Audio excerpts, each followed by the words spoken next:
All right. Last question. There were 4 teams. They got first place votes in both the AP and coaches poll: Kentucky, North Carolina, Houston, and Gonzaga. I think that we can say that's the consensus top 4 in college basketball, fairly so. So take them out of the conversation. Pick somebody out of that next tier that you want to back to win a national title this season. Fanta, you go ahead. Yeah, for me, the obvious selection is Baylor. So I'm sprinkling some money on them. I actually think the Bears are going to win their second national championship in 3 years.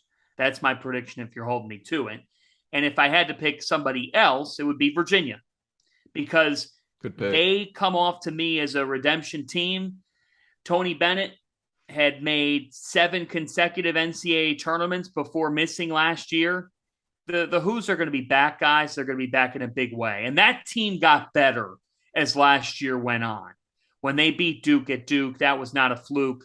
They are going to carry this momentum into this season. So I really do look at UVA and I look at Baylor. If I had to go with 2 teams outside of the ones receiving number 1 votes, those are the 2 teams for me. And I don't think – I think I might be matched in what others would like to invest in as well. Yeah, well, UVA is 40-1 to win the national title. Baylor at Bet Rivers is 16-1 to win the national title right now. They are 6th. They currently ranked 6th. And that line has actually moved a little bit since our best bet show yesterday when we looked at national title futures. So maybe you should pay attention to us before we start moving the lines. Tio, who do you have? I have Baylor as well. Like I said, they're my ride or die team that I love too much. They're obviously in there. UCLA is good, and I know Goodman predicted them to win the national championship. And I hate to agree with him, but if you look at their individual pieces, you got to like it. Mick Cronin can coach his ass off. They've got really talented freshmen in Amari Bailey and Adam Bona, and then you also have Jaime Jaquez, who is your end of game. Give the ball to him. He can make something happen for you. And those are things that you need. Go ahead, John. I like how you just say Mick Cronin can coach his ass off. That should be on a t-shirt, because you're right, Terrence. Yeah. Like, Mick Cronin can coach his ass off. Yeah. He is that dude, man. Yep.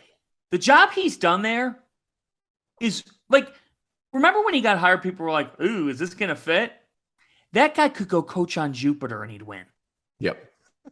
Yeah. And he's got those athletes guarding, and they're going to guard. Are they going to be able to, are they going to stay healthy? Yada, yada, yada. That's a big thing. Jaime Jaquez was hurt majority of last season, right? Like, and he played through it. A lot of people don't realize that he played through it. And I saw him at the regional in Philadelphia before was it the Sweet 16 that they lost? Yes. Yeah. So he had to walk down the podium before the game, and like he was putting weight on both sides of the stairs and hopping down. Like he wasn't walking down the stairs to get to the podium for the press conference. He was hopping down.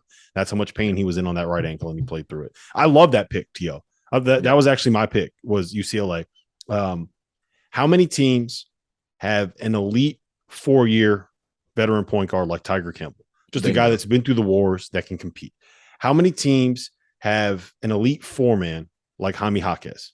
He's just a guy. He just goes out and he plays. I think that his value at the 4 is kind of underrated in college basketball a little bit, because of his versatility, because of the fact that he can make shots, because of the fact that he can be switchable, because of the fact that he's essentially a guard in a power forward's body, right? Mm-hmm. I think that that's something that's really valuable. Jalen Clark, right? The guy that defends, will let you play full small ball. Like if you want to go 5 out, you could play him at the 5 and go 5 out. I think the impact of Amari Bailey will be able to help nullify the fact that you lose Johnny Juzang. And look, credit to him. Like there's not very many guys you can just say, go get me a bucket, and he'll go get you a bucket. And that's kind of what Johnny Juzang did. So I think that bringing in Bailey helps there. They got shot makers. David Singleton's back. They got the kid coming off his torn ACL, or was it an ACL? McClendon, the point guard. Yeah, I think it was. Yeah. So they got him coming back. I think the X factor though is Adam Bona. Like the hype that's been coming out about him from he's calling him Amari, right? Isn't he? Yeah, like Goodman keeps comparing him to Amari Stoudemire. I think Scott Lee Mick compared him Cronin's to the one Antonio that McDyess. Like Yeah. if he's big, he's physical, he's athletic, and he's a 5-man, and he can be at that good. I kind of need to see it, but like if he ends up being that good at the 5, a shot blocker, a rim protector, someone that's switchable, like that's a difference maker because all of a sudden you have the vertical spacer going to the rim, right? You have someone you have to pay attention to rolling to the basket. You can get out and defend a little bit more because you have someone that's going to put anything at the rim through a backboard. He's old for a freshman, so he's 19, turns 20. I love them. You mentioned them earlier, T.O.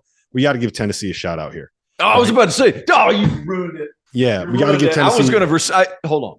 You ruined it. I was going to be like, hold on, and I was going to sing Rocky Top, the whole thing. No one wants to hear you sing. I'm not going to do it. I've heard you sing. I want to hear Fanta sing. Fanta's got pipes. He does have pipes. I don't have pipes. Mine. The lyric. I live on effort when it comes to singing. I live on effort. So I'll give you my little spiel on Tennessee, and then I'll let you take it away and close it out. But you give me 2 really good guards, veteran guards that have been around. I know Zakai Ziegler is only a sophomore, but he's kind of been around, right? Mm-hmm. The Santiago Vescovi, really good shot maker, spaces the floor. I think he's hit over 100 and something threes, 112 threes last year. Yeah, you could play him on the ball, you could play him off the ball. He gives you a little bit of that versatility. You mentioned Tyreek Key, the impact he has as a scorer. Your boy Julian Phillips is a stud. Josiah Jordan James is a stud. You play Olivier Kamwa out there. All of a sudden, you have a 5-man that can space the floor. Who, like Rick Barnes will tell you, there was a stretch of about 4 weeks last season before he went down. He was their best player. You could play big if you need to with Uroš Plavšić. You could play small if you need to. Like you could put JJJ at the 5, put Julian, Tyreek Key, Vescovi, and Zakai Ziegler out there. All of a sudden, you are small and versatile. You could switch everything. You're going to guard everybody like that. That is a really, really good team. They bring a lot of good pieces back. They have a veteran presence. They make shots, and they got a guy that could be a difference maker in Julian Phillips if things end up going that way. So, Tennessee, UCLA, and Baylor are like my 3 that I'm like, you know what? We're not paying enough attention to them. I think we all agree on that. Seeing them have 5 in double figures against Gonzaga, they had balance. I know it was just an exhibition, but it was very clear that they're improved on the offensive end of the floor. And when you have Vescovi producing and distributing and playmaking for the guys around him, like he's as good of a playmaking guard as you're going to find.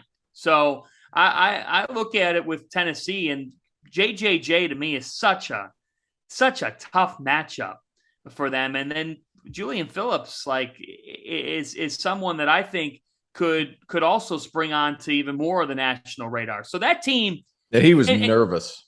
He was nervous in that Gonzaga game. He was like he was tight. He was moving too fast. This wasn't the Julian Phillips. No. Like, wait a little while on him. You're going to see some good stuff.